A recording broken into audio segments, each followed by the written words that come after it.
அப்பா அப்பா ஏன்டா இங்க கத்தினுக்குற? நேற்று எங்க அப்பா இறந்துட்டாங்கண்ணா. இங்க இந்த நாடகம் பண்ணாங்க. நான் இன்னைக்கு தானே ஊர்ல இருந்து வந்தேன். என் தம்பியை வச்சு எல்லாம் செய்ய வேண்டிய எல்லாம் செஞ்சுட்டாங்கண்ணா. நான் இன்னும் உங்களை பார்க்க கூட இல்லைண்ணா. உங்க அப்பா பேர் என்னடா? வேலாயுதண்ணா. சரி வா காட்டுறேன். நாம் பிறந்த செடியத்தான் தோடா உங்க அப்பா. அப்பா என்னடா விட்டு போயிட்டியப்பா.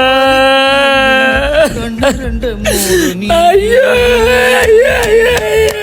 அப்பா எங்க போனாலும் சொல்லிட்டு போவியப்பா. இப்ப என்ன விட்டு சொல்லாம போயிட்டியப்பா.